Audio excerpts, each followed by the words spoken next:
everyone! Welcome back to my YouTube channel, Pilar Vlogs USA. Na-miss ko ang gumawa ng sit-down video. Ngayon, ang i-vlog ko ay ang aking first trimester. I'm pregnant for baby number 3. So guys, it's so bright. During my first trimester guys, sobrang dami kong mga nararamdamang hindi maganda sa aking katawan.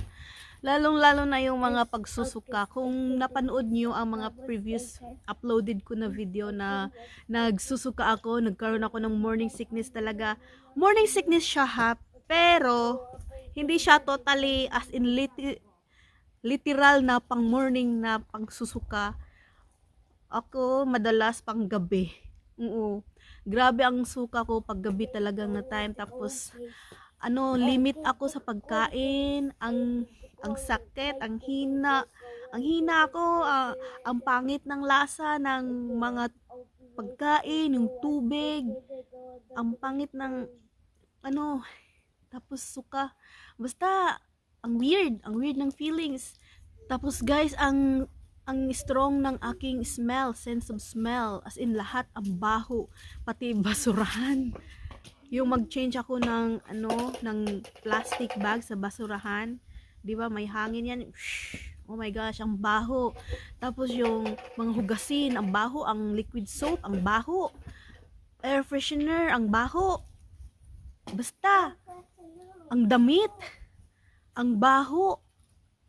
Kasi yung sabon, ang baho talaga, yung liquid soap, tapos yung liquid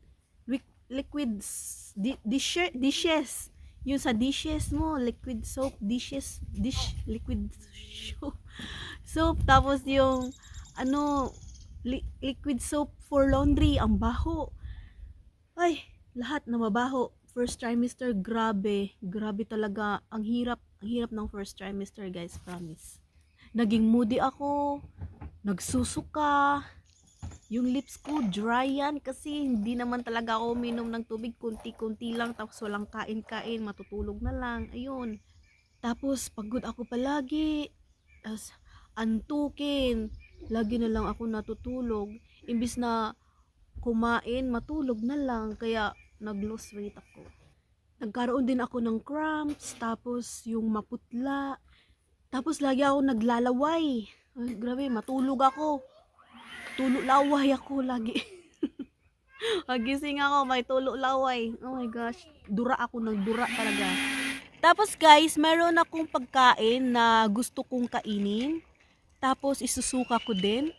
Tapos yung dati kong pagkain na gustong-gusto ko, yun ay nung naging pregnant na ako, hindi ko na siya gusto. 'Di ba ang weird? Pero na ganyan, maraming nakakaranas ng ganyan din. Yung bumaliktad na lahat. Yung dating gusto-gusto mo, yung dati na hindi nag-bother sa'yo, ay naging bother na sa'yo. Ngayong naging first trimester ka na buntis ka na. I think that's normal for the pregnant woman. Most of the pregnant woman experience it. I'm one of them. Actually, pangatlong baby ko na to. So, ganun ako noong dati kong mga pagbubuntis, first and second. Nagsusuka din ako, ang lakas ng pang-amoy. Yun, nothing's changed. Pero, ngayon, mas malala ang aking pagsusuka kaysa first and second ko. So guys, yun lang yung aking first trimester vlog. Aking sinishare sa inyo. That's all guys, yung mga nararamdaman ko noong nagkaroon ako ng first trimester sa aking pagbubuntis. See you on the next video. Thank you for watching. Bye-bye guys!